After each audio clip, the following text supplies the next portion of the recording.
Hi, thank you for watching these episodes of Take 3 with JFB. I recorded a bunch of them and I've been posting them randomly. And some of the initial ones, the sound quality wasn't great. We did it outside, which was wonderful, but there's a lot of background noise. So in one of the first ones that I did, I wasn't even sure if I was going to use it just because of the sound. But when I went back and listened to it, the message was so powerful and so important. I knew that we had to share it with you guys. In reviewing it, John had some other information that kind of came to him.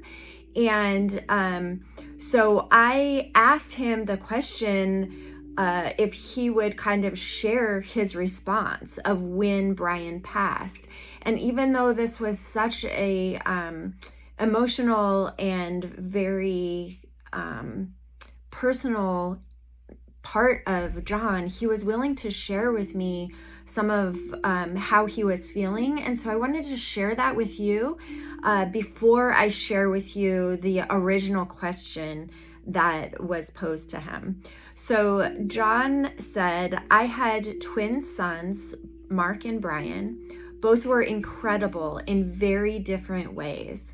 Brian was the most loving and kind person I have ever met.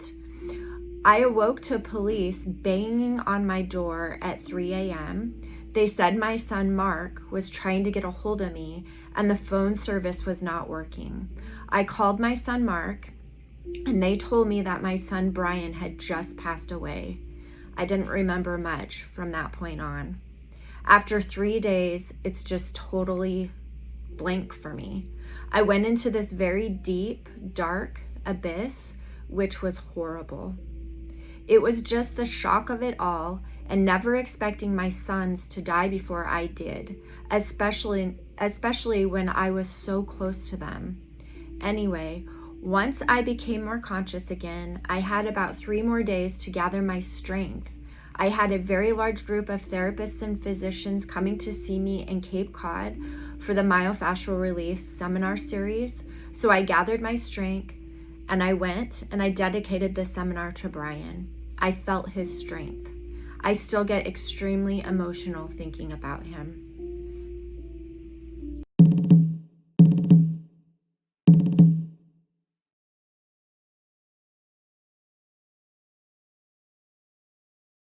This question comes from Heather Maxwell from Carson City, Nevada. Last year, before you announced your horrific health scare, I visioned a little boy. I was of the vantage point of an adoring mother. This boy had long ringlets and a heart-melting smile. He was acting mischievous to gain my attention. We were immersed in fields of green. My question, have your loved ones come to witness you lately? How are they guiding you, healing you?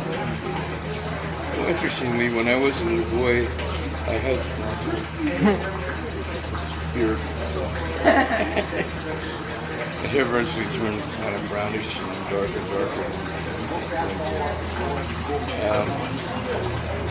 My son Brian passed away 8 years ago now.